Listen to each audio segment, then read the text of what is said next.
E aí, turma, vamos lá para mais um vídeo, né, sobre o nosso tema de propriedades coligativas.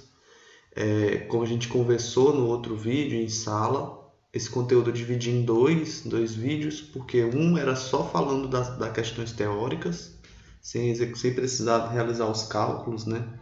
E o outro não. O outro agora a gente vai trazer as questões de cálculo, e a última questão é a questão 2, que é até uma sugestão de um dos colegas. Então a questão tem um grau de dificuldade mais elevado, mas que se você compreender ali bem, conseguir entender, interpretar aquela questão, você consegue chegar no resultado que eles pedem lá, que é a constante de ionização do ácido, tá? A gente vai falar um pouco sobre o que é essa constante, vamos estudar ela mais à frente em equilíbrio químico, mas já dá para a gente compreender um pouco e resolver essa questão com o conhecimento que nós temos até o momento.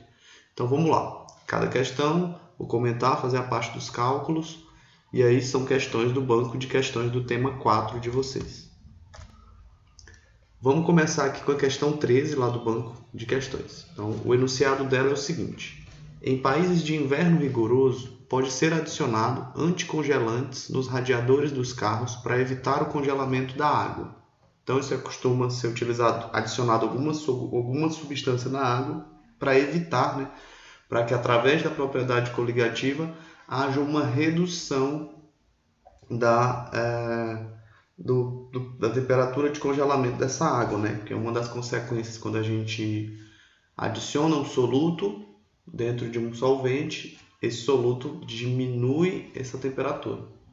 Então, nesse caso, baseado nesse princípio coligativo, foi preparado no laboratório uma mistura de 10 centímetros cúbicos de etileno glicol em 200 gramas de água. Então, o etileno glicol é uma dessas substâncias anticongelantes. Então, como conversamos lá em aula, tem muitas questões que vão ter uso da sacarose, da glicose, do etileno glicol, que são casos de substâncias que a gente não precisa trabalhar com o fator de Van Hoff. Se a gente olhar aqui o enunciado, momento nenhum falou de dissociação. Então, se não fala de dissociação ou ionização, já sabemos que eu não preciso calcular aquele fator de Van Hoff. Quais são os dados que a questão traz para a gente? A fórmula molecular do etileno glicol está aqui apresentada, a densidade dele, então ele tem a densidade de 1,12 gramas a cada centímetro cúbico, constante crioscópica molar da água, né, o Kc, constante crioscopia, é 1,86 graus por molar, densidade da água 1 grama por centímetro cúbico, e as massas, né, as massas molares, as massas atômicas do carbono, do hidrogênio, do oxigênio. Para quê? Para a gente conseguir calcular, turma, isso aqui, para a gente conseguir calcular, vou ver a canetinha aqui, a massa molecular do etileno glicol. Eu vou precisar, no meu cálculo, saber essa massa. Então, aqui o que a gente vai fazer é determinar qual é essa massa a partir, né, do carbono, do hidrogênio, do oxigênio, da massa atômica deles. Então, a gente vai fazer isso para uma parte do cálculo. A pergunta traz qual é o ponto de congelamento dessa mistura e te dá 4 opções. Então, o que a gente já sabe dessas opções? O nosso ΔT, o nosso valor aqui apresentado, ele é um valor negativo, né? O que vai acontecer com a temperatura da água? Nesse ponto, ela diminui. Então, se a água em pressões e condições, né, de pressão ambiente, a nível do mar, ela congela em 0 graus Celsius, que é o ponto de fusão, né? Ela sai do estado líquido para o sólido, do sólido para o líquido.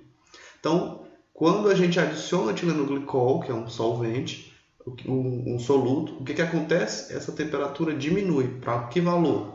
A gente vai calcular, mas a gente já sabe que a temperatura final é abaixo de zero, então o valor já é negativo.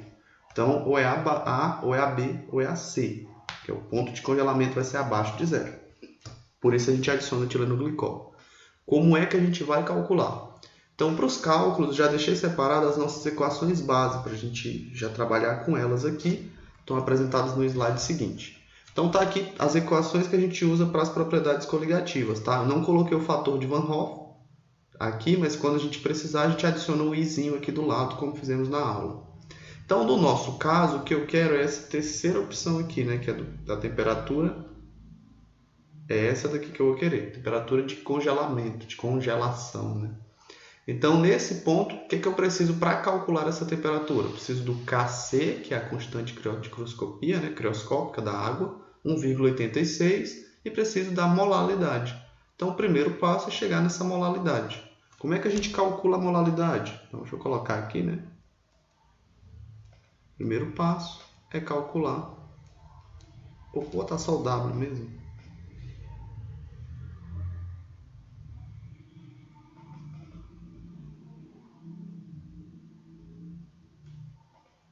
Então, vou colocar aqui só o W, né? Primeiro passo, a gente vai calcular o W. Como é que calcula essa molaridade? É a gente lembrar lá da nossa equação base, né?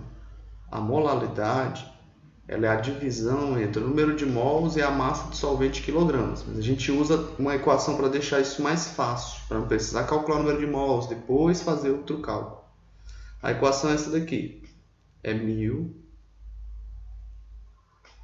vezes a massa do soluto, quantidade de etilenoglicol que foi colocado, dividido pela massa molecular desse soluto, que é o etilenoglicol, vezes a massa do solvente. Lembrando que essas massas aqui tem que estar em gramas, tá? Então, o que eu preciso? Das massas, tanto do soluto quanto do solvente. E da massa molecular do nosso soluto, que é o etilenoglicol. Então, vamos voltar aqui para o enunciado e ver essas informações, né? Então, qual é a primeira informação que eu vou buscar? Vamos pegar logo a massa molecular do etilenoglicol. Está aqui a sua fórmula química. Então, como é que eu chego nessa massa molecular, gente? A massa molecular do etilenoglicol vai ser a massa atômica somada, né, de cada um desses átomos. Então, eu tenho quantos átomos de carbono? Eu tenho 2. A massa atômica de cada um deles é 12. Então, vai ser 24 mais. Hidrogênio. A massa atômica de um hidrogênio é 1 grama por mol. Então, temos 6. Então, são 6 gramas. Mais a massa atômica do oxigênio. Eu tenho 2 oxigênios aqui nessa molécula de etilenoglicol. Cada um tem a massa atômica de 16 gramas por mol. Então, 16 mais 16 dá 32. Então, qual é a massa molecular dessa substância? 24 mais 6 dá 30. 30 mais 32 dá 62. Está aqui. Qual é a massa? Então, essa substância tem 62 gramas a cada mol.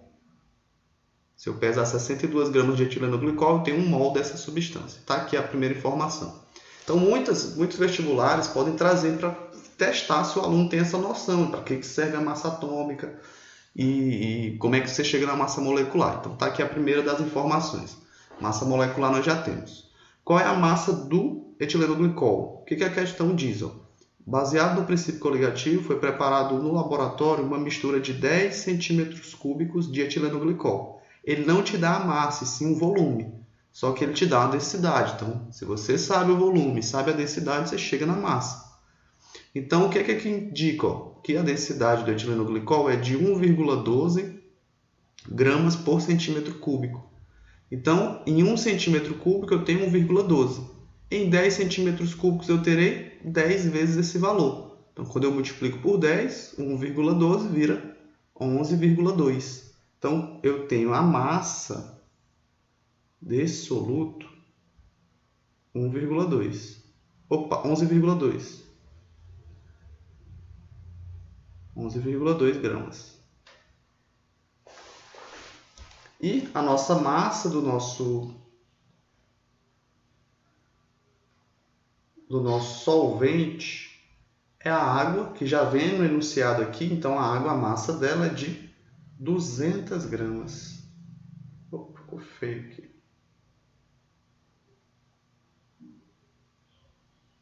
Só rapidinho, gente, só para ajeitar isso aqui.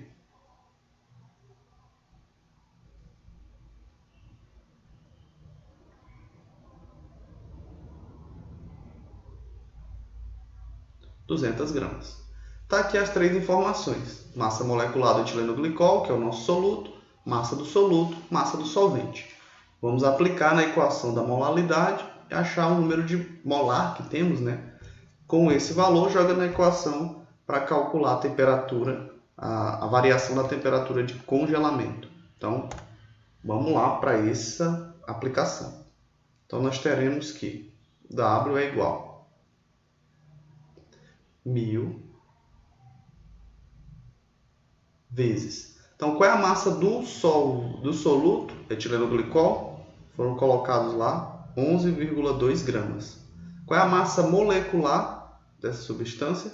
62. Qual é a massa do solvente, que no caso é água, né, para os nossos exemplos?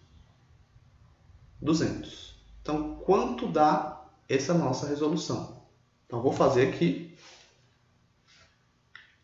1000 vezes 11,2 dividido para 62 vezes 200. O nosso resultado final, deixa eu só repetir rapidinho aqui, 1000 vezes 11,2 dividido para 62 vezes 200. Nosso resultado final é 0,9. Então tá aqui, aproximado, tá? 0,90. Qual é a unidade de medida disso aqui? Molar. Molar é número de mols por quilograma, tá? Tá aqui apresentado o nosso dado. Agora vamos só resolver, né? Aplicando na nossa equação. Como é um material que não se dissocia, eu não preciso de Van Hoff, né? Não se dissocia, não se ioniza, o enunciado nada falou sobre isso. Então a gente só vem para a parte 2 aqui, que é, na parte 2, o que eu vou ter? Vamos calcular o delta dessa temperatura de congelamento, tá? Não é de ebulição, é de congelamento.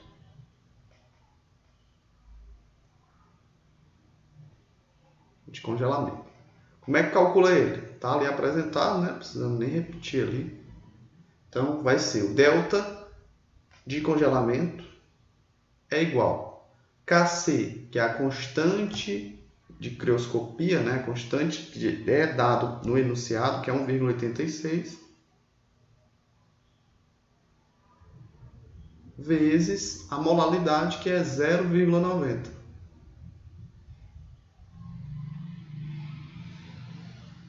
Então,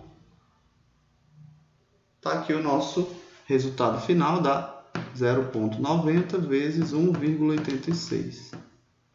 Resultado dá aproximado 1,67.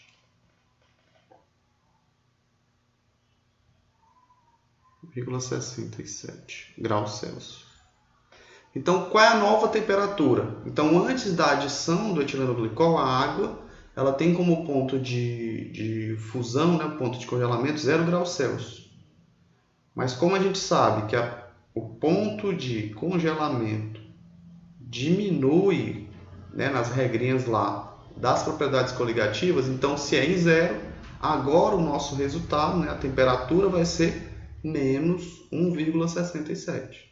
Diminui. O ponto de ebulição aumenta e o ponto de congelamento diminui. Então, qual das minhas alternativas é? A letra A, menos 1,67, porque diminui, então essa é a nova temperatura que nós temos. Ok, turma? Então, as questões de cálculo, a gente começou da questão mais tranquila, mas é ter essas atenções. Se o enunciado fala de alguma dissociação ou ionização, se não falar, é bem tranquilo fazer essa resolução. Vamos para a próxima questão aqui. A questão 9 do banco de questões 4 de vocês. Vamos lá para essa questão. Então, sob pressão constante de 760 milímetros de coluna de mercúrio, que isso, gente, é a pressão na atmosfera normal. Isso aqui é a pressão ambiente, ideal, né? Ambiente.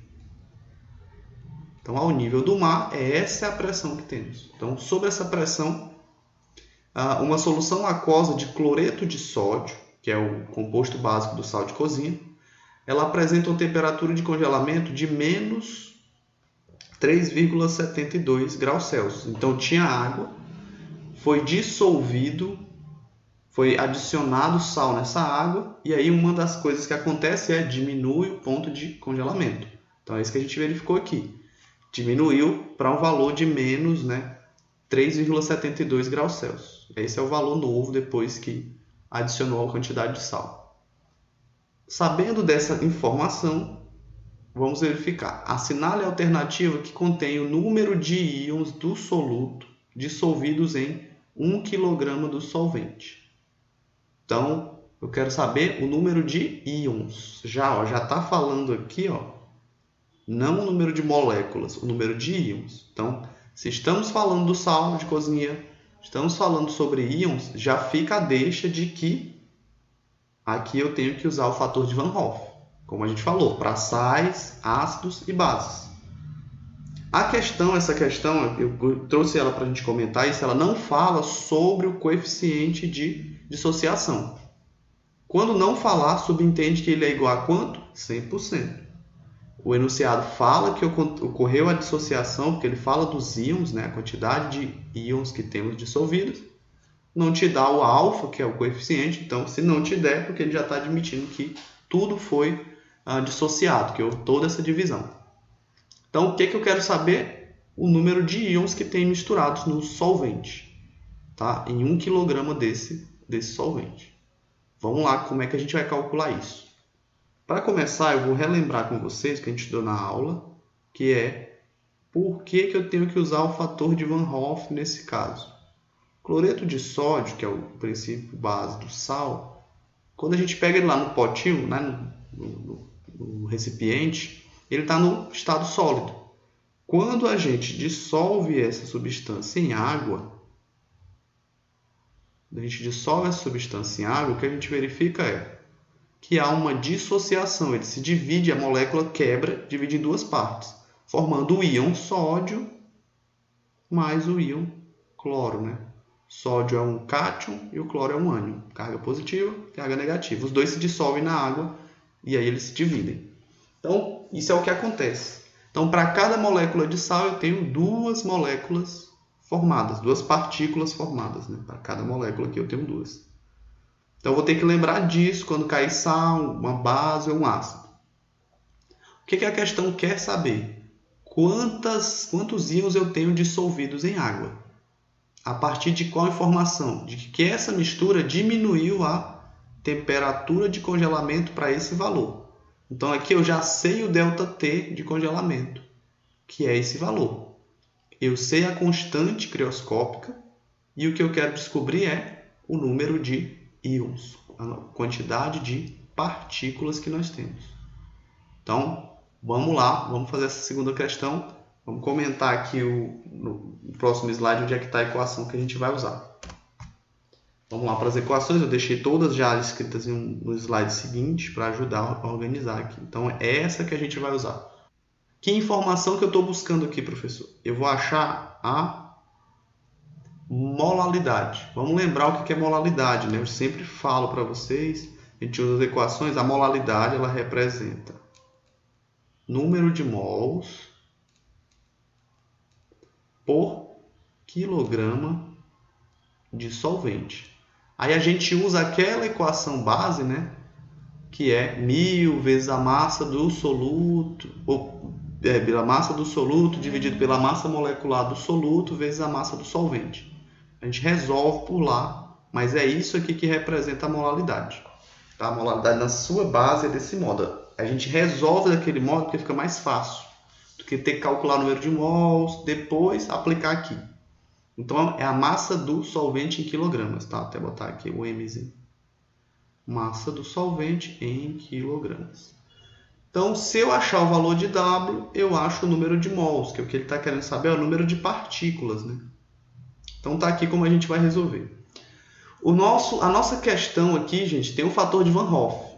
Então, se tem um fator de Van Hoff, eu tenho que corrigir essas equações, né? Eu tenho que pegar todas elas e multiplicar pelo fator de Van Hoff. É a mesma equação, só que para resolver para um sal, para um ácido ou para uma base, eu preciso disso. Como é que a gente vai fazer? Vamos isolar agora o W. Como é que isola? Matemática, né? Se eu quero isolar o W, eu vou jogar tudo que tem para o outro lado da igualdade. Então, o Kc, que está aqui multiplicando, ele passa para o outro lado da igualdade e vai dividindo. O I, que é o fator de Van Hoff, está multiplicando, ele vai para o outro lado da igualdade, dividindo. Então, a gente vai ter que o W é igual a delta da temperatura de congelamento, quanto diminuiu essa temperatura, né? Dividido pela Kc, pela constante de crioscopia, vezes o fator de Van Hoff. Está aqui apresentado. Vamos aplicar os valores. Então, W é igual. Qual foi a diminuição da temperatura de congelamento? Então, a questão já te dá. A temperatura de congelamento baixou 3,72. Professor, uso negativo? Não, porque lá eu estou calculando só os deltas. Ele é negativo porque a gente sabe que a temperatura, né, nas condições de pressão de um ATM é de 0. Então, diminuiu para menos 3, né, 0,72. Mas na hora do cálculo, você não usa o sinal negativo, não precisa. Então, 3,72. 72. Qual é o valor de K, que é a constante? 1,86. E qual é o I? Qual é o fator de Van Hoff aqui? É lembrar, olhar para a equação aqui, né? Qual é o fator de Van Hoff? Cada partícula aqui, deixa eu mudar a cor, se dividiu em duas. Então, cada molécula de sal se dividiu em duas. Então, se eu tenho uma molécula, aqui eu tenho duas. Se eu tenho 10 moléculas, aqui eu tenho 20. Qual é o meu fator de Van Hoff aqui? Quando é 100% de dissociação, e aqui ele não falou sobre o alfa, então sempre que não falar pode subentender que é 100%, né? Porque se o sal dissociou e eu não sei a informação, então eu admito que foi tudo.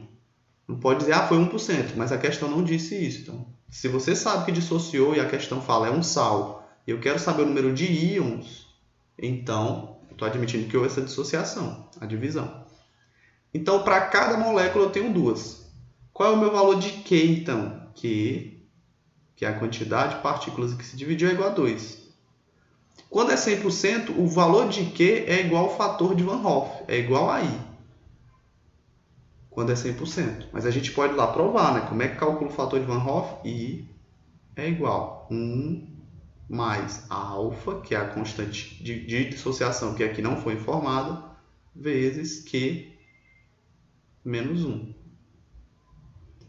Então, se não foi informado, qual é esse valor daqui? 100%. Está apresentado aqui 100%.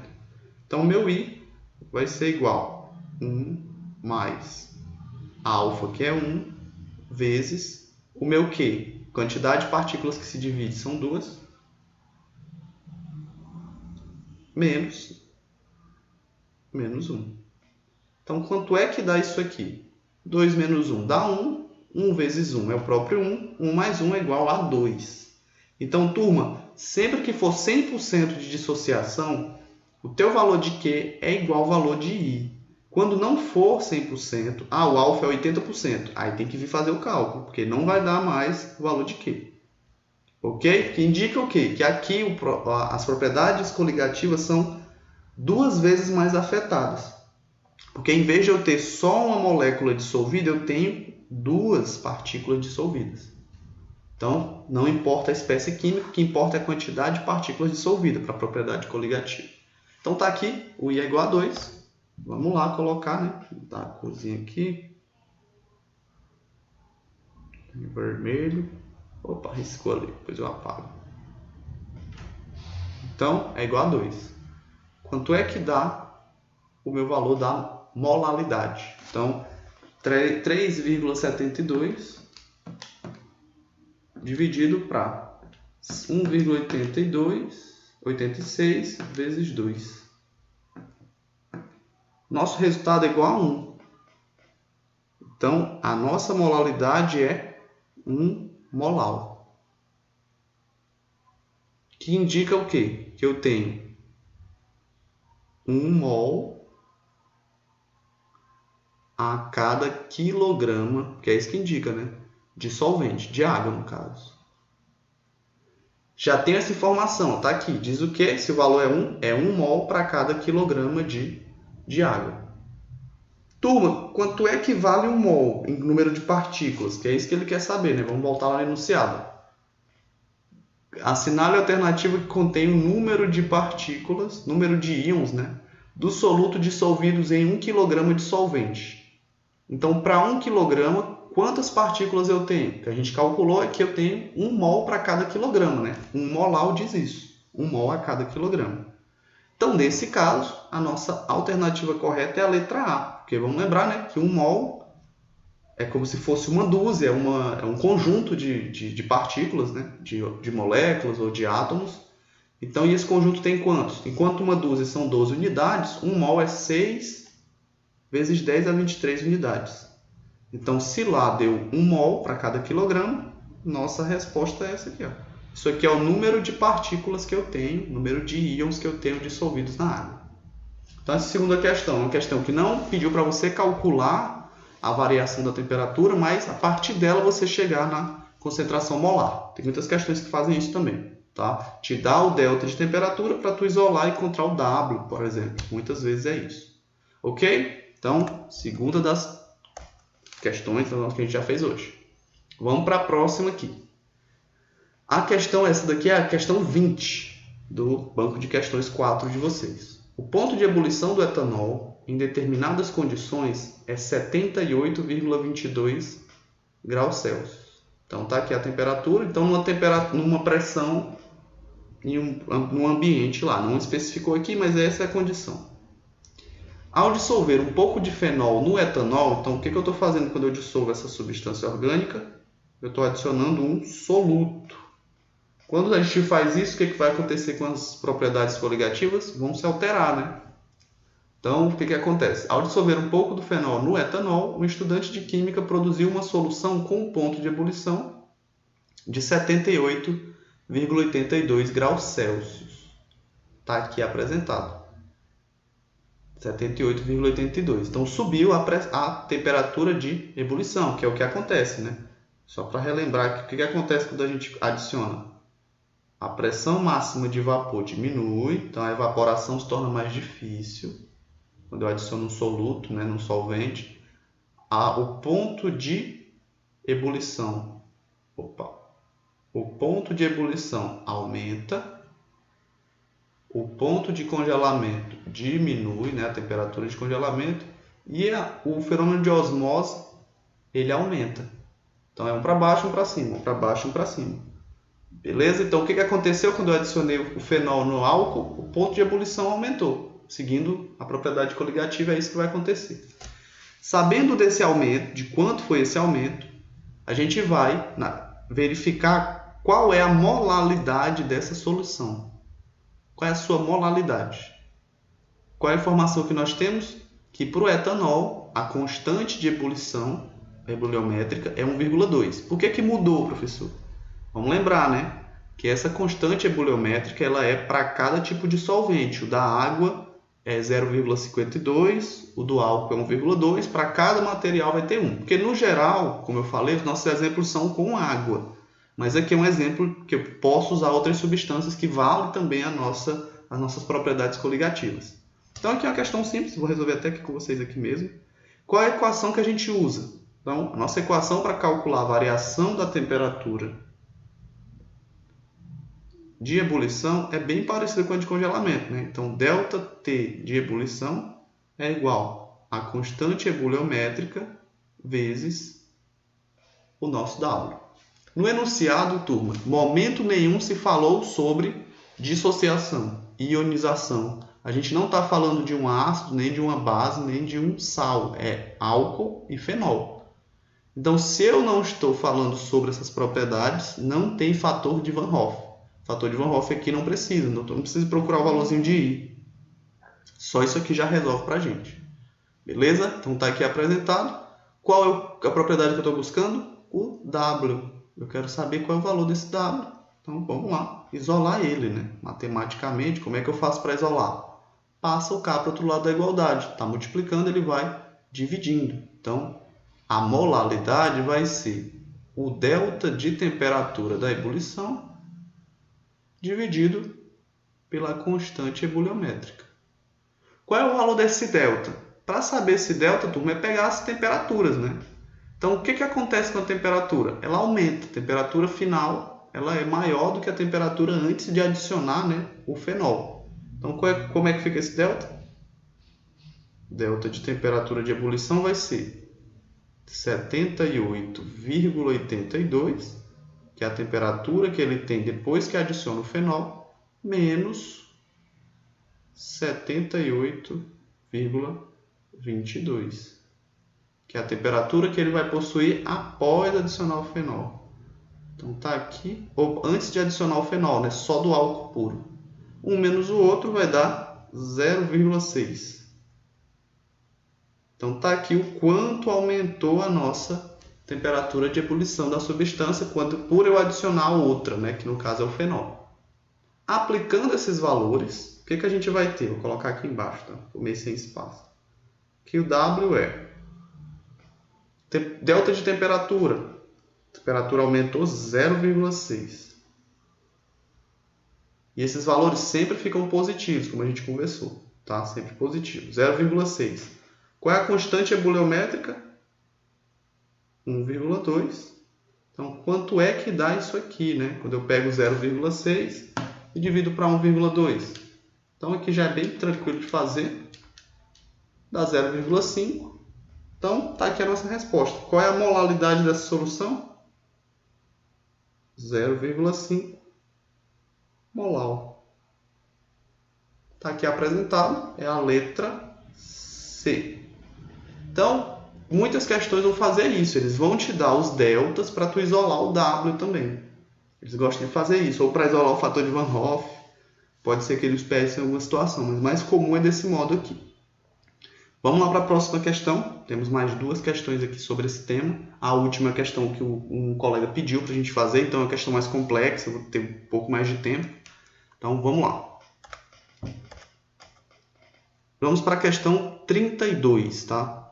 Nessa questão 32, ela é uma questão que vai falar um pouco sobre as propriedades de osmose, tá bom? Até agora a gente tinha falado mais sobre essas variações de temperatura. É muito comum o uso das variações de temperatura para as provas na qual você tem que calcular essas propriedades. Entretanto, a gente também, né, usa com uma certa frequência as propriedades de osmose. O que é osmose? É o transporte de solvente a partir de membranas semipermeáveis. Então, é quando eu consigo passar o solvente de um sistema para o outro por essa membrana. Esse transporte se dá por uma propriedade coligativa. A tendência é que sempre o lado com maior concentração de soluto seja o lado que recebe o solvente. O solvente sempre vai para esse lado, tentando dissolver o máximo possível aquele soluto. Que é o lado de menor concentração é o hipotônico, e o de maior concentração é o hipertônico. Eles vão sempre o transporte do hipo por hiper, de maneira espontânea, tá? Então vamos lá.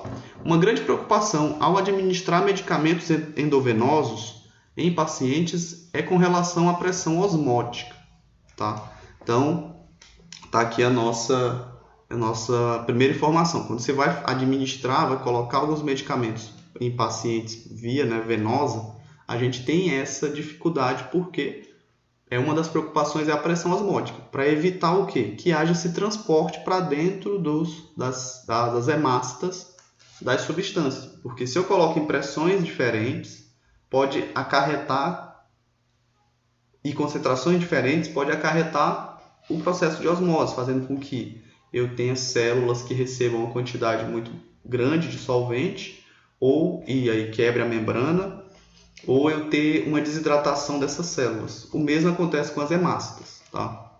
Então, quando a gente vai fazer essa administração, deve-se observar essa pressão osmótica, pois deve apresentar uma pressão osmótica muito próxima do sangue, para que não tenha essa tendência de ninguém transportar fluido, né? Para que não haja um excesso de fluido dentro das hemácias ou uma desidratação dessas hemácias. Então, quais são as condições ideais? No sangue, o que nós temos dessas propriedades... Deixa eu botar a canetinha aqui. Então, no sangue, o que nós temos dessas propriedades é a seguinte. Ó. No sangue está aqui a nossa pressão osmótica ideal. 7,7 atm na temperatura do corpo, né? A temperatura corporal normal é essa daqui. Mede esse valor. Então, para que eu faça uma administração de medicamento nessas veias, esse medicamento também deve ter essa pressão.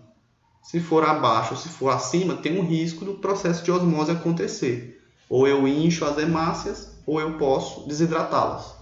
Então, o que a gente quer, não quer isso. Está aqui apresentada a pressão osmótica ideal. Caso contrário, as hemácias podem ser lesadas, que até as lesões são nomeadas de hemólises, tá? Que são rupturas que acontecem quando você estoura uma camada dela, hemólise. Então está aqui apresentado. Então, foram preparados 3 soluções a temperatura constante de 37 graus Celsius, né, do corpo humano, como indicado adiante.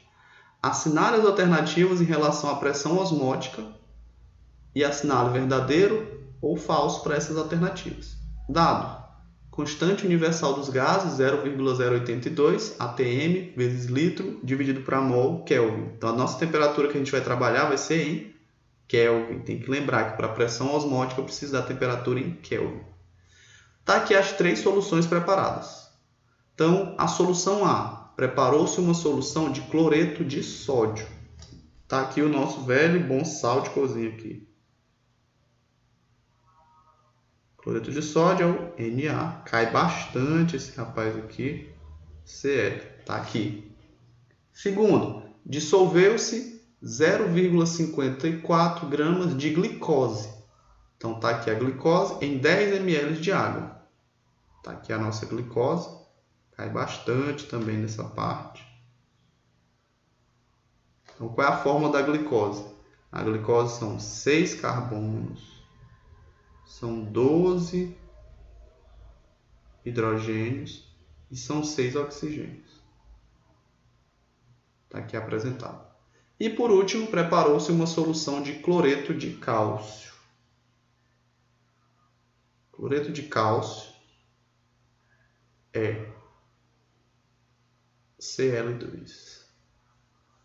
Então, preparou-se a solução de cloreto de cálcio a 11,11 gramas por litro. Está aqui apresentado as 3 soluções. Aí as alternativas vêm falar sobre se geram ou não, né, alguns problemas com o sangue. Basicamente é isso. Se essa pressão osmótica é igual à pressão ideal ou não. Porque se ela for menor ou se ela for maior, como eu falei, vai ter a tendência de ou um excesso de solvente, de soluto, que é de solvente dentro da hemácia, pode estourar ela, que é o princípio de hemólise, ou pode ter uma desidratação, com a retirada de solvente de dentro dela. Então, a pressão ideal é que seja a mesma. Se for abaixo, se for acima, vai haver osmose. Então, vamos lá. Então, o que a gente tem que fazer é comprovar qual é essa pressão para cada um deles. Qual é a pressão osmótica da solução A, da solução B e da solução C. O que eu preciso para calcular essa pressão? Vamos lá. Está aqui a nossa equação que a gente vai precisar. Π é a pressão osmótica, M é a molaridade, então é concentração molar, tá? Número de mols por litro. R é a constante, T é a temperatura ali, que é de 37 graus Celsius, só que eu vou apresentar essa temperatura em Kelvin, tá? Então, para calcular, eu vou precisar calcular molaridade, concentração molar. Para calcular essa molaridade, eu preciso saber qual é a massa molar de cada um deles. Nessa prova em questão, não foi apresentado no enunciado. Entretanto, turma, porque alguns vestibulares aqui, essas questões, vêm de alguns vestibulares, como eu falei, que são direcionados mais à área de química, e neles vem em anexo a tabela periódica. Então, não é que tem que decorar todos, mas, por exemplo, o do sal de cozinha é muito comum, como assim da glicose. Então, esses, gente, com o tempo de uso, porque não é só nesse material que vocês vão ter. Então, todos os assuntos que a gente vai trabalhar daqui para todo o ano, eles falam sobre o sal de cozinha e sobre a glicose em vários momentos. Então, é aprender, né? Você vai terminar por usar tanto, aprender a fazer. Qual é o valor dele, não vai precisar ficar calculando. Então, desses daqui eu já lembro, né? Então, cloreto de sódio, massa molecular é 58,4.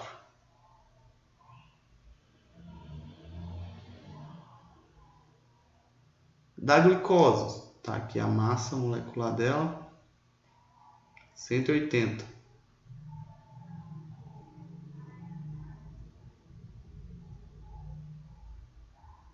E do cloreto de cálcio, ela vai ser 111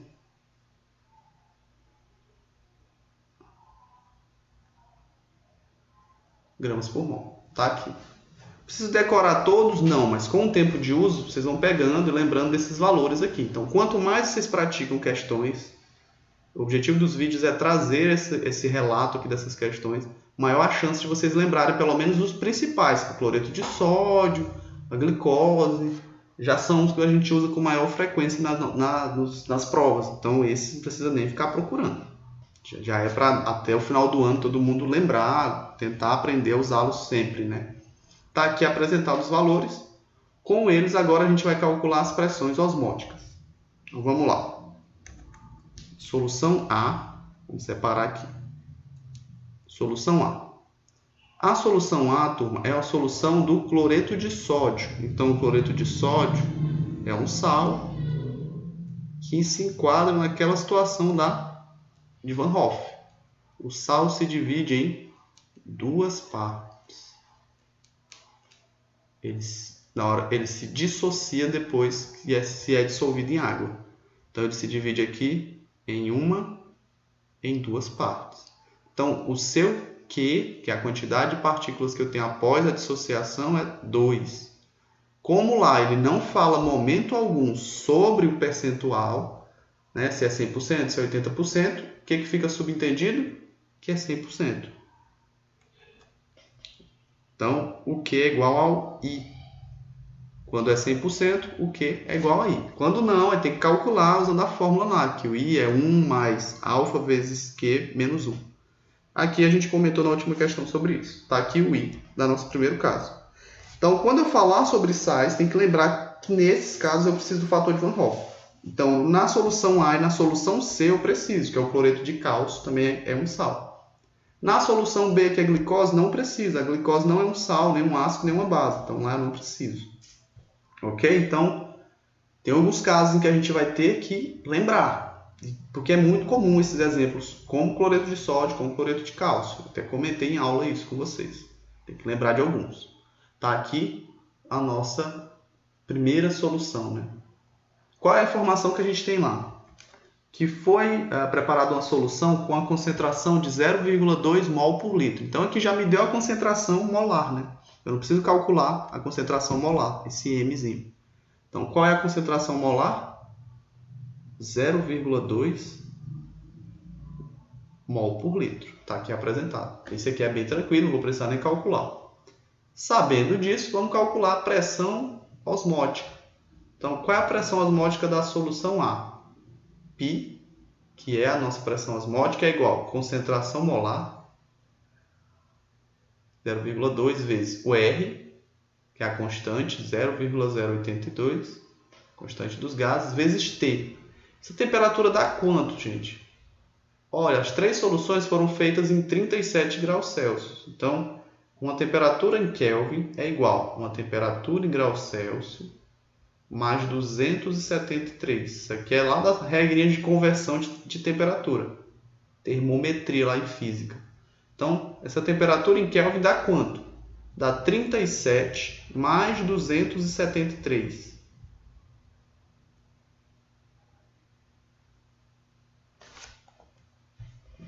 Mais 273, que é igual a 310 Kelvin. Está aqui a temperatura em Kelvin. Só para a gente aplicar aqui. Beleza? Vou usar a mesma para todo mundo, porque todo mundo foi feito na mesma condição ali. Separei aqui. Então, vamos voltar. Concentração molar, 0,2, R, 0,082, o T, 310 Kelvin, que é a temperatura. Falta alguém aqui? Falta o fator de Van Hoff. Como a gente está falando de um sal, ele entra. Qual é o fator de Van Hoff? Se não fala de alfa, a gente já subentende que é o mesmo valor de Q. O que é esse Q? Quantas partes se dividiu? Se for em duas, então o meu fator de Van Hoff é vezes 2. Igual a 2 aqui. Então, vamos lá. Π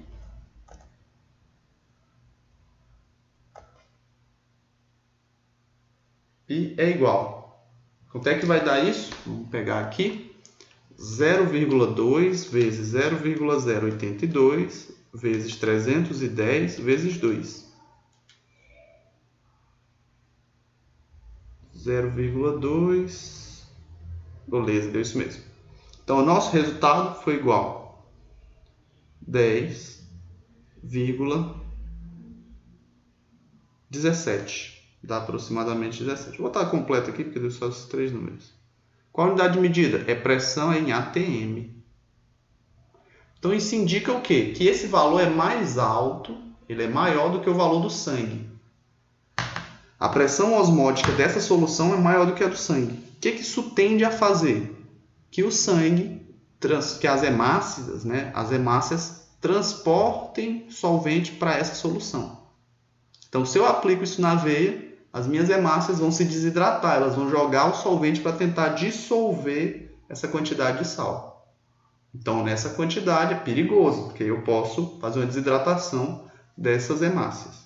Então, não é ideal. Desse modo aqui, ó, não é ideal. O ideal é que seja igual às duas pressões osmóticas, do que vai entrar no sangue com o que tem já no nosso sistema circulatório. Então, primeiro, ó, não serve.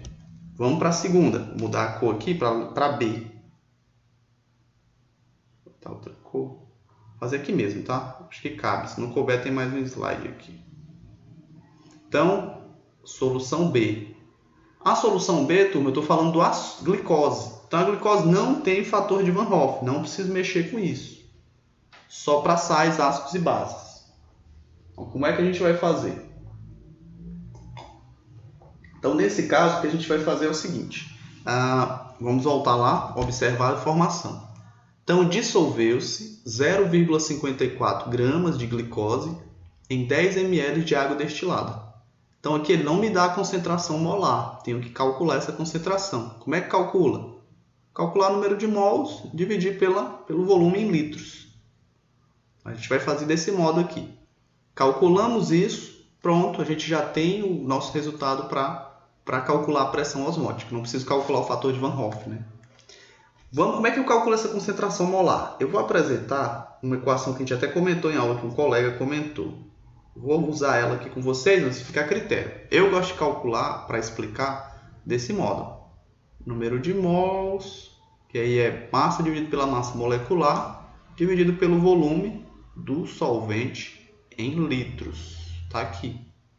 Mas se eu quiser fazer uma resolução em uma só equação, que aqui eu tenho que calcular o número de mols e depois jogar aqui, eu posso fazer juntar as duas equações, que fica o seguinte, ó. Massa do soluto, beleza? Dividido pela massa molecular do soluto vezes o volume do solvente em litros. Você pode usar essa daqui, porque como são muitas questões, tem aluno que prefere já deixar tudo junto para memorizar.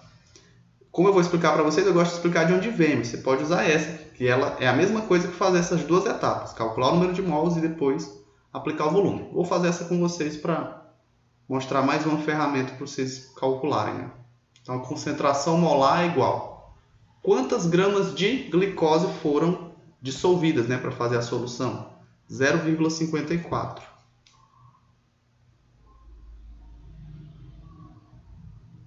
Qual é a massa molecular do soluto, que no caso é a glicose? 180. Vezes. Qual é o volume de água na qual foi preparada essa solução? 10 ml. Só que como a gente conversou, para calcular a concentração molar tem que ser em litros. Como é que transforma de ml para litro? Divide para 1000. Então 10 dividido para 1000 dá 0,010. Então dá 0,01 ou 10, a mesma coisa. Agora vai fazer a nossa divisão, né? Então, fazendo a divisão, eu vou ter o seguinte, 0,54 dividido para 180 vezes 0,01. Nosso resultado da concentração molar é 0,3 mols por litro. Está aqui apresentado. Eu não preciso calcular o fator de Van Hoff, então pego a minha molaridade, minha concentração molar, né? E aplico na equação. Então, π, a pressão osmótica da solução B, é igual a 0,3 vezes R, que é uma constante universal dos gases, vezes a temperatura, que é do corpo humano em Kelvin. Então, é 310. Sempre lembrar que tem que fazer essa conversão para calcular a pressão osmótica. Nas outras não precisa, mas como a pressão osmótica é baseada na teoria dos gases ideais, tem que usar em Kelvin, tá? Então, está aqui apresentado. Quanto é que vai dar? 0,3 vezes 0,082 vezes 310. O valor aqui, pessoal, foi de aproximadamente, deu 7,63 atm. Então, a solução B é muito próxima à solução do corpo. A pressão da solução B é muito próxima à pressão osmótica do corpo. A do corpo é 7,7 aproximadamente. Aqui deu 7,6. Isso faz com que essa nossa solução B seja possível de ser aplicada no corpo. Porque para ser aplicado com segurança tem que ter a mesma pressão osmótica, para ninguém transportar solvente para as hemácias ou para o soro, para que haja esse equilíbrio e ninguém se desidrate ou fique com maior concentração do que deve. Beleza? Então a segunda é um caso em que, por estar bem próximo do valor, a gente pode dar o OK aqui. Aqui ele serve, não é perigoso colocar ele no paciente. E para o último caso, para a letra C, vou fazer aqui no outro slide. A solução C, como é que foi preparado? Preparou-se uma solução de cloreto de cálcio a 11,1 gramas por litro. Está aqui a massa molecular dele, 111, e aí a partir dele a gente vai calcular essa concentração molar. Vou precisar dessa concentração também. Então, vamos lá para o slide 3, que eu deixei vazio aqui para eu fazer essa segunda parte com vocês. Vou mudar a cor, botar um verde aqui. Então, qual é a temperatura aqui? É a mesma, né? 310 Kelvin. Vamos lá. A minha substância é o cloreto de cálcio. Cloreto de cálcio é um sal. Então, cloreto de cálcio acontece como? Na natureza, eu consigo ter ele no estado sólido. Quando eu coloco ele em água, ele vai se dividir em 3 partes. Então, eu vou ter um cálcio e 2 cloros nessa divisão. Então, uma molécula se divide em 3. Eu vou ter o íon cálcio e vou ter 2 íons cloro. Então, qual é o meu Q aqui? O Q vai ser 3. Uma molécula se torna 3. 3 partículas, 3 íons. Como o nosso I é 100, como não tem aqui nenhum coeficiente de dissociação, então admite que é 100%, então o Q é igual ao I. A gente provou lá naquela outra questão. Achando essa condição, já sei da primeira informação. Eu vou ter que corrigir a minha equação usando o I. Vou ter que multiplicar o I aqui por essa equação. O que mais que eu preciso? Preciso achar concentração molar. O I a gente já tem. E aí eu consigo encontrar a pressão osmótica. Então, vamos lá. Como é que eu acho essa concentração molar? Vamos usar a equação que eu mostrei hoje, né? Concentração molar vai ser massa do soluto dividido pela massa molecular desse soluto vezes o volume do solvente em litros, né? Deixar claro que tem que ser em litros. Vamos aplicar os valores aqui. Então, quanto foi utilizado dele aqui? Quanto a gente utilizou de cloreto de cálcio? Vamos lá na questão. Cloreto de cálcio aqui foi 11,1 gramas por litro. Então, usei 11,1 gramas em 1 litro de solução. 11,1. Qual é a massa molecular dele? A massa molecular dele é 111 gramas por mol. essa massa molecular eu apresentei lá no início, como eu falei, tem vestibulares que vão vir com essa possibilidade, com tabelas para vocês calcularem, tá? Nessa questão não tinha, porque eu acredito que era um vestibular mais pautado para química e te dava lá na frente algum anexo, tá? Qual foi o volume? Foi de 1 litro, porque a concentração lá era 11,1 gramas a cada litro. Então, então vai ficar 11,1 dividido para 111. Então, 11,1 dividido para 111 dá 0,1. Está aqui a nossa concentração molar dessa solução de cloreto de cálcio. 0,1 mol por litro. Então, para a pressão osmótica, tem que calcular essa molaridade. Muitas questões de pressão osmótica vão pedir para calcular essa concentração molar. A molaridade que tem que ser calculada. Para as outras, é o W, é a molaridade, que é diferente, a fórmula parece um pouco, mas tem algumas mudanças. Então, está aqui apresentado. Vamos lá para a nossa pressão osmótica. Então, qual é a pressão osmótica dessa solução? Concentração molar vezes R, 0,082, vezes a temperatura, que é 310. Falta alguma coisa? Falta o I. Ó. Como eu estou falando de um sal, tem o fator de Van Hoff. Quanto é que é esse I? O I é igual a 3. Deixa eu voltar aqui. O I é igual a 3. Confundi, botei foi o I aqui. I é igual a 3.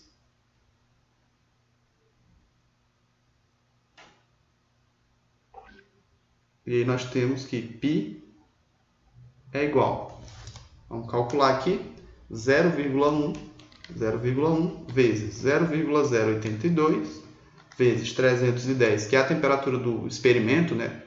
Todas as soluções, vezes 3, que é o fator de Van Hoff. O valor aqui também, gente, ó, dá 7,63 aproximado. ATM. Então, ele também serve, ele é bem próximo à pressão que o sangue, né, exerce, a pressão osmótica do sangue. Então, se eu coloco a solução se eu coloco a solução B ou C, as duas, nesses dois casos, eu tenho a possibilidade de não causar problema. As hemácias ficam sem nenhum tipo de deficiência, elas não serão desidratadas ou poderão sofrer hemólise, né, que é receber tanto solvente que ela estoura, quebra a sua membrana ali. Beleza? Sabendo dessas condições, calculando os três, vamos para as afirmações. Eu preferi calcular logo para depois ir para a afirmação. Na prova, você pode olhar primeiro as afirmações e depois fazer os cálculos, para saber o que vão pedir. Então, vamos lá. A solução A não gera problemas para as hemácias. Sim ou não? Vamos olhar, né? A A gera problemas. Sua pressão osmótica é muito alta. Então, por ela ser mais alta, ela vai causar, sim, uma desidratação.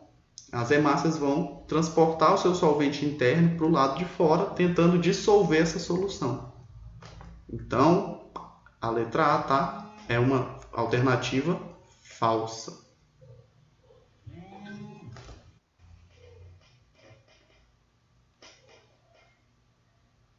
Vamos lá para a próxima. A letra B. Então, na letra B, o que nós temos é o seguinte. A solução B é praticamente isotônica com o sangue. O que diz que ela é isotônica? Que as suas concentrações, o número de partículas dissolvidas é a mesma. Quando a pressão osmótica é parecida, é porque eu não tenho uma diferença nas concentrações. Eu não tenho um lado hipotônico, nem o outro hipertônico. Então, sempre que as pressões osmóticas forem parecidas, o que eu tenho é que a minha solução ela é isotônica. Então, está verdadeiro aqui. A letra C fala, ó, a solução C gera problemas para as hemácias. A solução C gera problemas? É só olhar a pressão osmótica. Se a pressão osmótica ficou próximo de 7,7, ficou. Então, ela não vai gerar nenhum problema. Não vai haver nenhuma desidratação, nenhuma superidratação que pode acarretar, né, nessa lesão da hemácia, que é a hemólise. Então, ela gera problema? Não. Então, é falso. Está aqui. E a terceira afirmação é: o processo de lesão sofrido pelas hemácias é conhecido como solubilização. Tá errado, eu falei durante todo o processo, né, que é hemólise, o nome de um desses processos de lesão. Então, nesse caso, é falso também. Então, tá aqui a resposta. Falso, verdadeiro, falso, falso. Fechou isso aqui, marca a alternativa se houver, né, se for uma questão com alternativa sobre isso. E fechou a nossa questão. Então, sempre que vocês tiverem essas dúvidas, leiam logo as alternativas. Eu preferi calcular para depois ler com vocês, mas você pode fazer o processo inverso. Cada um vai criando sua estratégia ali no momento da prova. Então, vamos lá. A última questão que eu vou trazer é uma questão em que um colega de vocês sugeriu para que a gente fizesse. É uma questão já de nível um pouco mais avançado em relação às outras. Ela é para um vestibular mais voltado mesmo para a área de química, mas que pode, se for o interesse de alguns alunos em algumas áreas, né, de profissão, precisa ter bastante atenção nisso. Então, nela eu vou ter que falar um pouco com vocês sobre equilíbrio químico. Então, eu vou falar com vocês. A gente vai falar desse tema, é um dos temas que a gente vai estudar nesse ano, mas aqui eu já vou dar uma adiantada, porque para resolver ela tem que lembrar um pouco disso lá do ensino médio. Então, vamos lá. Admita que uma solução aquosa, qual é a concentração dessa solução? 0,04 molar. Uma solução aquosa de ácido tricloroacético congele a menos 0,1395 graus Celsius. Então, o que é esse ácido tricloroacético? Estou falando de um ácido, já tem que lembrar que tem um fator de Van Hoff. Qual é a molécula desse ácido aqui? Vou fazer a representação dele aqui. Ele vai ser C, carbono, 3 cloros, COOH. Está aqui o ácido tricloroacético, apresentada a molécula dele. Então, quando eu adiciono esse ácido com essa concentração aqui é uma concentração molar. Tá? Então, concentração molar é aquele Mzinho, né? Número de mols por volume. Então, é mols por litro. É a concentração molar, não é molalidade. Molalidade é molal. Termina com L aqui. Então, está aqui a concentração. Quando eu misturo a água com esse ácido nessa concentração, a água diminui seu ponto de congelamento. Porque é uma das regrinhas que acontece, né? Aumenta o ponto de ebulição e diminui o congelamento. Então, diminui essa temperatura. Isso é a formação inicial. Considere ainda que a constante de abaixamento do ponto de congelamento da água seja 1,86, que é o nosso valor que a gente usa do Kc mesmo, né? E que 1 litro da solução contenha 1 kg do solvente. Então está dizendo aqui que para cada 1 litro eu tenho 1 kg desse solvente. O valor da constante de ionização Ka do ácido tricloroacético será... E é isso que a gente vai calcular. Para entender o que é esse Ka, o que é essa constante de dissociação, eu vou falar com vocês um pouco sobre equilíbrio químico. Rapidinho aqui para a gente abrir um parênteses. Tá? Então, nosso objetivo é chegar aqui. Ó. De onde vêm essas constantes, professor? Um ramo da química que foi sendo desenvolvido ao longo do tempo é o estudo de reações químicas. Então, o que os pesquisadores imaginavam? Que nas reações químicas, todas elas eram reações no sentido irreversível. Como assim? Eu pego os meus reagentes, faço o processo de reação química e eles formam novos produtos. Esses produtos não têm possibilidade de voltar a ser reagente. Então, eu pego aqui um reagente,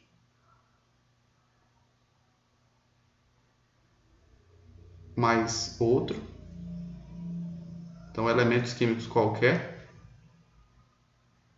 Então, reagente 1, reagente 2, faço a mistura deles, né? Às vezes preciso aquecer, às vezes não, e eles vão formar um produto novo. Produto. O que os pesquisadores durante um tempo imaginavam? Que isso aqui era desse jeito, a setinha só ia para cá, reagente formava um produto e acabou. O que descobriram? Que em algumas reações isso não é verdade. Então, por exemplo, quando eu faço a queima de um pedaço de papel, eu pego a celulose do papel e boto lá no fogo. Então, eu faço uma combustão. Pego a celulose, que é o reagente 1, e reage com o oxigênio. Aí eles formam gás carbônico e água. Essa reação é uma reação irreversível, ela só vai. Não tem como eu pegar o gás carbônico e a água e transformar de volta no papel. Então, não tem como a gente fazer isso de maneira, né, química, rápida. A natureza tem um ciclo, mas não de maneira rápida. Então, é uma reação irreversível.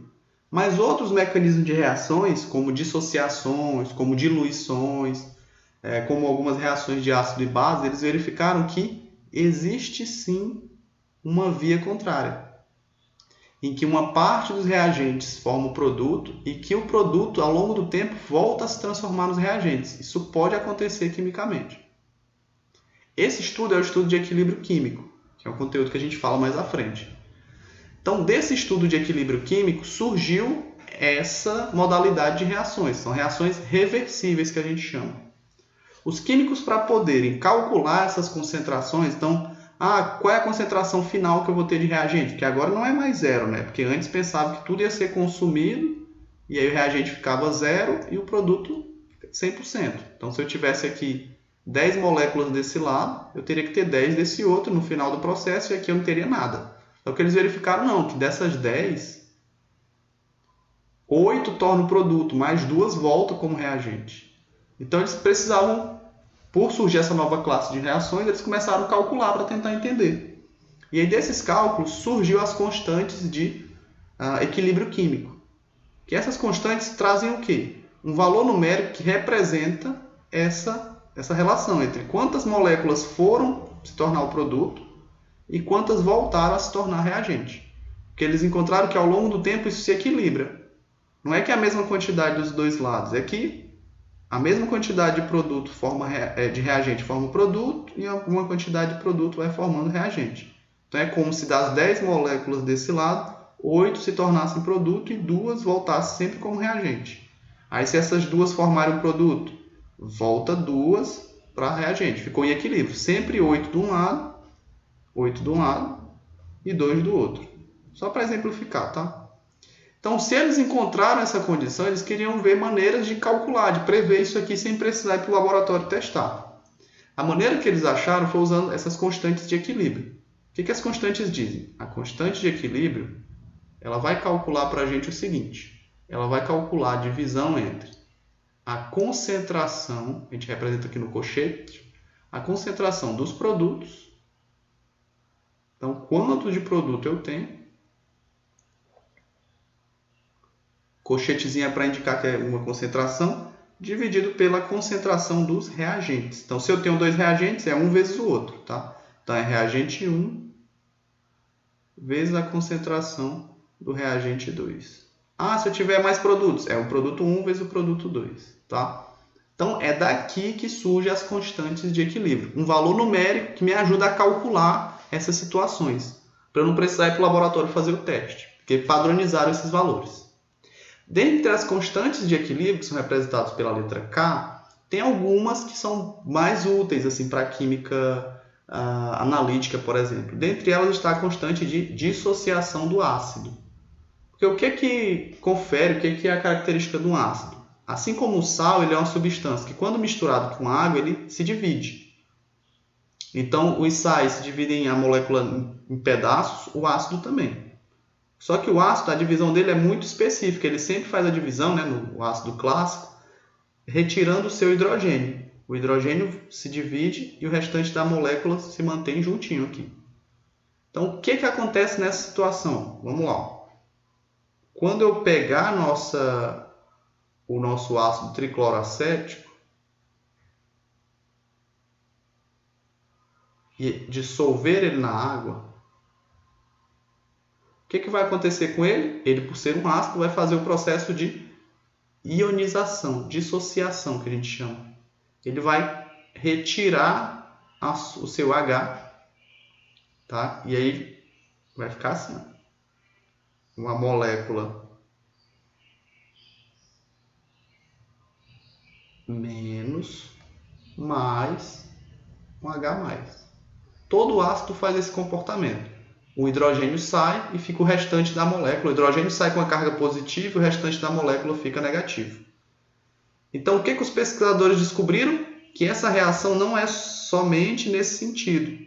Não é uma reação irreversível, igual queimar uma folha de papel. Ao longo do tempo, esses dois produtos também se juntam e voltam para se tornar um reagente. Então ela tem setinha para um lado, setinha para o outro. Só que a tendência maior é que vá da esquerda para a direita, mas ainda assim tem um processo contrário. Então é como se desse lado tivesse 2 e desse outro 8. A tendência é maior de formar esses dois, mas esses dois de tempos em tempos voltam a formar a estrutura inicial. Então, turma, nesse caso, a gente vai partir disso para resolver nossa questão. O que eles precisam então? Como é que calcula essa constante de dissociação? Constante de dissociação vai ser, para esse caso do ácido, né, a gente chama de Ka, constante do ácido aqui, vai ser igual ao quê? Vamos montar aqui. Quais são os produtos? Eu tenho dois produtos aqui. Produto 1, produto 2. Então, vai ser a concentração que eu tiver. E a gente vai calcular essa concentração desse pedaço aqui vezes a concentração de hidrogênio. Essas concentrações elas são as mesmas, porque se eu tenho uma molécula e divido ela em duas, se eu tiver duas moléculas, será 4. 2 para cá e 2 para cá. Não tem como ser essa valer 1 e essa valer 3, porque se eu só tenho um hidrogênio para cada molécula, se eu tiver uma desse lado, eu vou ter duas desse outro. Parecido com o princípio de Van Hoff, né? Até entra aqui Van Hoff também. Então tá aqui. Qual é o nosso reagente? É só esse rapaz aqui. Só esse princípio, essa base aqui. Tá aqui.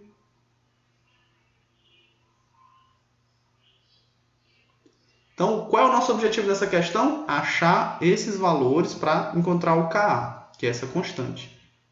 Então, eu preciso saber qual é a concentração que eu tenho aqui depois que eu misturei com a água e preciso saber quais são essas concentrações aqui. Elas são iguais. Então, se aqui eu tiver 2, aqui também tem que ter 2. Ok? Como se fosse da mesma molécula. Né? Não tem como sobrar mais ou menos disso aqui. De cada molécula de reagente forma uma de cada um desses produtos. Beleza? Então é isso que a gente vai precisar. Encontrar essas concentrações. Como é que eu vou achar essas concentrações? Aí eu vou usar das nossas propriedades coligativas. Com o uso dessa propriedade coligativa eu consigo, pessoal, provar e mostrar para vocês qual é o valor dessas concentrações e, consequentemente, achar o Ka. Então, vamos lá para o próximo slide que a gente vai montar isso. Tá aqui as nossas equações básicas. A gente está falando de um ácido, então, se é ácido, o que a gente vai ter que usar? O fator de Van Hoff. Qual é esse fator de Van Hoff? Está até ali explícito, mas eu vou colocar aqui também.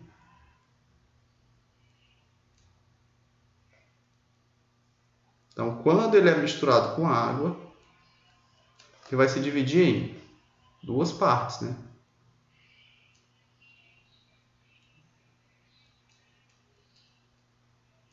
Duas partes. Então, qual é o nosso fator de Van Hoff? O fator de Van Hoff aqui, o Q é igual a 2. Uma molécula se torna duas partículas, né? 2 íons aqui. Carga negativa e carga positiva. Então, isso aqui é igual ao fator de Van Hoff, professor? Não nesse caso. Esse caso, ele quer saber qual é a dissociação. Então, ele precisa saber qual é essa constante de dissociação. Então, não há garantia de que tudo se dissociou. Porque se tudo formar as novas moléculas, né? Se os dois aqui formarem as novas moléculas, não teria esse valor da constante aqui. Só existe constante de equilíbrio quando não há dissociação completa. Porque vamos pensar comigo, né? Se eu tivesse 10 partículas aqui e as 10 se dividissem em duas partes, a reação só ia daqui, da esquerda para a direita. O que a gente está provando por procurar aqui a constante de dissociação? Que não. Das 10, somente algumas vão para cá, outras permanecem sem fazer a divisão. Então, meu I, né, meu alfa, quer dizer, meu alfa ele não tem nenhuma, né, o alfa não é de 100%. Sempre que a gente falar de equilíbrio químico, de constante de dissociação, no alfa nunca vai ser 100%. Sempre vai ser uma parte que vai se dissociar. Porque senão, se fosse 0, o K seria 1, né? Então, acabava ali a questão. que aqui não teria ninguém desse lado, então zero, qualquer valor dividido para zero ali, a gente não tem um resultado matemático possível, tá bom? Dá um erro aqui. É um dos números irreais, então nem existiria a teoria. Então, para esse caso, professor, mas aqui ele não falou nada se foi 100%, se foi 80%. Mas está falando da constante de dissociação, a gente já subentende que não foi 100%. Porque se tudo fosse para o outro lado, não existiria K para calcular. Então, vamos lá para a próxima. Está aqui apresentado. Nossa molécula está aqui apresentada. Beleza? Então, o que eu vou calcular inicialmente? Para chegar no K, eu preciso das concentrações, né? Então, para achar as concentrações que eu tenho de um lado e do outro, eu vou precisar do fator de Van Hoff. Saber exatamente o que eu vou ter ali de um lado ou do outro. Quanto eu vou ter para cada um dos lados. Então, o meu primeiro ponto é calcular esse fator de Van Hoff. Se eu achar o fator de Van Hoff, eu acho a constante de ionização, de dissociação, que é o alfa. Com essa constante, aí a gente consegue resolver nosso problema. Então, vamos lá fazer aqui rapidinho para a gente compreender essa questão. Vamos lá. Como é que eu descubro o fator de Van Hoff? O fator de Van Hoff eu consigo descobrir ele a partir de alguns caminhos. O primeiro deles é usando o Q, tentando, né, isolar ele, o alfa dele aqui. Não é o que a gente quer, não tem um valor de alfa. O segundo é por aqui, ó. Eu sei qual foi a variação da temperatura de congelamento, a gente sabe o Kc e a gente tem como calcular essa molaridade. Eu isolo o I e vou usar ele para achar as concentrações que eu tenho dos produtos, né, desse lado, e quais são as concentrações que sobram do reagente. Vai sobrar alguém aqui desse lado, né? Para ser reversível tem que ter um pouquinho dos dois lados. Vamos fazer então isso começando a calcular. Eu já tenho o delta de temperatura, eu já tenho a constante, falta só o W, que é a molaridade. Vamos calcular essa molaridade aqui rapidão, ela é bem tranquila de calcular. É só a gente lembrar da sua definição, né? Molaridade é igual número de mols dividido pela massa do solvente em quilogramas. O que a questão te diz? Olha, lá uma solução aquosa de qual concentração? 0,04 molar, então mols por litro, de ácido tricloroacético. Então, qual é o número de mols que eu tenho nela? 0,04 mols a cada litro. Então, isso é o que é informado aqui.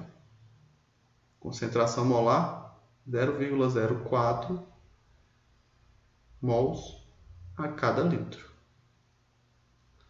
Turma, quanto é a massa de 1 litro? Qual é a massa de 1 litro de solvente? Aqui a questão fala. Para 1 litro de solução, eu tenho 1 kg de solvente. Então, a concentração de 0,04 mols por litro é o mesmo que a concentração de 0,04 mols por quilograma de solvente. Porque 1 litro, lá ele falou que 1 litro dessa solução equivale a 1 kg do solvente. Então, se eu sei que 0,4 mols por litro é igual a 0,4 mols por quilograma, eu tenho a nossa molaridade. Molaridade é número de mols por quilograma de solvente. Está aqui a molaridade do nosso sistema. Precisei nem calcular, é só interpretar, porque lá ele já te falou isso. Em 1 litro de solução tem 1 kg de solvente. Então, se é 0,04 mol por litro, dá 0,04 mol por quilograma. Beleza? Tá aqui, ok, já achei o primeiro dado. Sabendo dessa informação, eu vou calcular o fator de Van Hoff. Precisarei desse fator para quê? Com esse fator, turma, a gente vai conseguir calcular as concentrações no início e no fim do processo. Tá? Quantos eu vou ter aqui em cada parte, né, nessa nossa concentração. Então, vamos lá, vamos procurar esse nosso valor.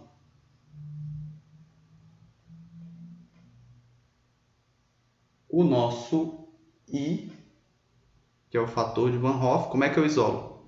eu vou passar esses dois valores para o outro lado da igualdade. Então, delta passa para cá, a constante vai dividindo, e o W também vai dividindo. Então, I é igual delta da temperatura de congelamento dividido pela constante vezes a molalidade. Aplicando os valores aqui, fazendo a setinha mais bonitinha, nós teremos. Qual é o delta? Quanto diminuiu essa temperatura? A temperatura aqui foi 0,1395.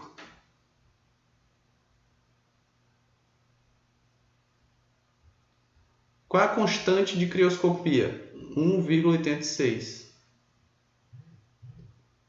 Qual é a molalidade? 0,04. Então, o nosso fator de Van Hoff aqui, para essa situação, é quanto?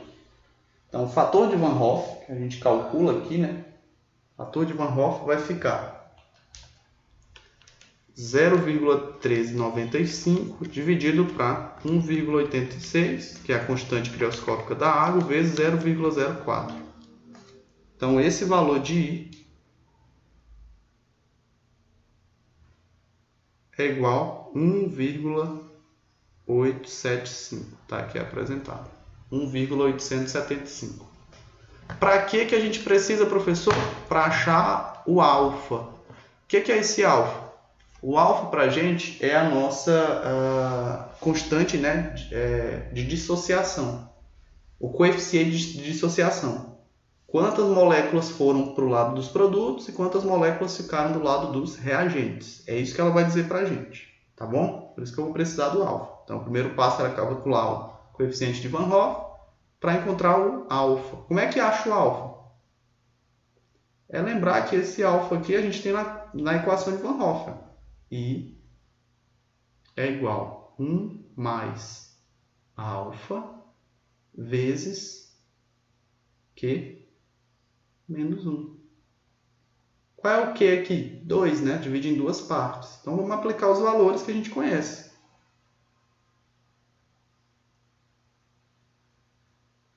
Qual é o valor de I? 1,875. É igual a 1 mais. Qual é o valor de alfa? O valor de alfa vai ficar igual a o que a gente quer descobrir, vezes o Q, que é 2, menos 1. Então, 2 menos 1 é 1. 1 vezes alfa é o próprio alfa, né? Então, minha conta vai ficar aqui embaixo. 1,875 é igual a 1 mais alfa. Como é que eu isolo esse alfa, gente? Passo 1 para o outro lado da igualdade. Aí ele vai inverter, né? Se ele está somando, ele vai subtraindo. Então, a gente vai ter que alfa é igual a 1,875 menos 1. O valor de alfa é igual a 0,875 ou 87,5%. Então, o que diz? Que a cada molécula do ácido tricloroacético, 87,5% se dividem. Então, do conjunto de moléculas, 87,5% se tornam os produtos. O restante volta a ser os reagentes. O restante se mantém como reagente. Então, se eu tenho 100 moléculas dessa aqui, 87,5% são os produtos. E o restante, que é 12,5%, são os reagentes. Beleza? Está aqui o alfa. Para que a gente vai usar ele? Porque eu preciso saber quem são as concentrações aqui do produto e quais são as concentrações do reagente no final do processo. Então, vamos lá para a última parte para a gente encerrar. Vou colocar aqui de novo. A constante de dissociação do ácido é igual a concentração dos produtos, que no caso é essa partícula mais o hidrogênio, que é o que confere a característica de um ácido clássico, tá? O reagente é a molécula inteira, né? Opa, ficou feio aqui. Aí. Então, essa questão é uma questão bem interessante. Sempre que tiverem sugestões de questões, vocês podem trazer para eu fazer com vocês, tá, gente? Gosto bastante de trabalhar questões assim. Tem aluno que vai ficar, a professor é muito grande, mas é uma questão bem específica para vestibulares mais voltados para a área de química. Uma questão que vai em vários conteúdos de química para que você desenrole ela. Então, eu preciso saber essas quantidades. Quantos mols eu tenho depois da reação? Qual é a reação que eu estou olhando? A dissociação, né? Eu peguei o ácido, a gente dissolveu ele em água, e aí eu tenho a divisão dele nessas duas partes. Dividir ele em duas partes. Então, eu quero saber quanto eu tenho depois da reação, né? Qual é a concentração para eu encontrar o valor de K. Então, qual é a concentração dele, dos reagentes, dos produtos depois da reação? Então, vamos lembrar, quanto é que eu tenho no início? Então, inicialmente, quanto é que a gente tem? Só lembrar da concentração. Qual é a concentração que eu tenho? No início, a gente tem 0,04 mols dessa substância. Quando eu misturo ela na água, ela começa a formar os produtos. Quantos por cento forma o produto? 87,5%. Então dá para fazer por regra de 3, né? Dá para fazer por algumas regrinhas para desenrolar isso aqui. Ó. Vamos lá. Então 0,04 equivale a 100%, que é o quanto eu tenho no início. Depois que eu dissolvo na água, a substância ela vai se tornar esses produtos somente 87,5. Então, quanto é que dá x? X vai ser x vezes 100, 0,04 vezes 87. Então, eu vou ter 100x é igual a 87,5 vezes 0,04, que dá 3,5. Então, x vai ser 3,5 dividido para 100. Passa para o outro lado, vai dividindo, né? Então, divide esse valor para 100, e nosso resultado vai ser 0,035. Então, no início da reação, eu tinha somente esse produto, mas quando eu misturo ele na água, 87,5% dele se torna essas duas novas, né, partículas. Então, depois do experimento, vamos botar aqui um Dzinho aqui, depois de misturar com a água, né, o que é que eu vou ter? Que desse lado eu vou ter quantas partículas? 0,035 para cada um. Igual eu falei, né? Se eu estou pegando uma molécula, 87% dela se divide em duas, então as partes têm a mesma quantidade. 35. Então, tá aqui a concentração dos meus produtos. Ó. Essa é a concentração. E sobra quanto aqui?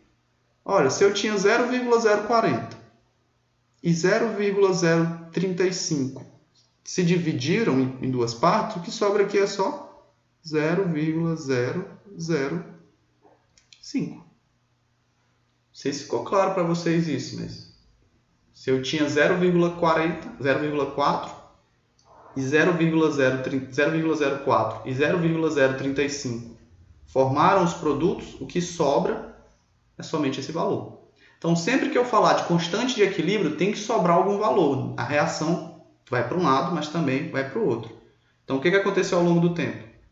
O ácido tricloroacético se tornou os produtos e os produtos voltaram a se tornar, em parte, né, o ácido. Qual é a concentração deles? 0,005 ficaram como ácido acético e o ácido tricloroacético e o 0,035 se tornaram as substâncias, né? Os novos produtos, que são os íons. Sabendo disso, eu posso calcular aqui, ó. Ka é igual.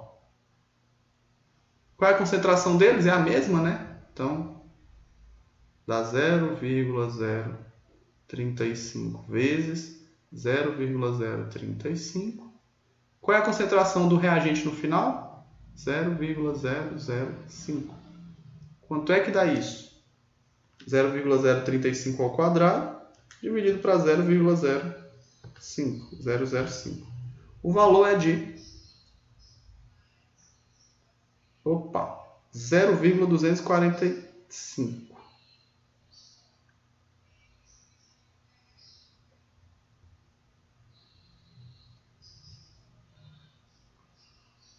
Tem unidade de medida? Não tem. Então, o que os pesquisadores usam? Eles usam desses valores que já são tabelados, a gente já conhece a maioria. Porque com o valor tabelado eu consigo resolver, tipo, ó, se eu sei esse valor e sei a concentração inicial de reagente, eu consigo achar esses dois. Ó. Fica fácil de você achar os outros. Não preciso fazer toda essa conta aqui. Então, por isso que se desenvolveu a química analítica para estudar essas constantes de equilíbrio. Para eu não precisar todo esse trabalho de hoje. Beleza? Mas é isso que eu vou ter. Qual é a alternativa? Vou lá na questão. Ó. As alternativas aqui, a letra E é 2,45 vezes 10 a menos 1. Então, é o mesmo, né, que 0,245. 10 a menos 1 é dividir para 10, a vírgula vem para cá, eu fico com esse valor. Então, a alternativa certa é essa daqui. Turma, esse era o nosso vídeo de cálculo. O vídeo ficou um pouco grande, porque essa última questão eu quis comentar com vocês mais pontos. Espero que tirem as dúvidas de vocês. Qualquer coisa me mandem sugestões das próximas, tá? Estou preparando já as questões para o conteúdo 5, 6 e 7. São conteúdos bem parecidos, né? São de termoquímica. E até a próxima.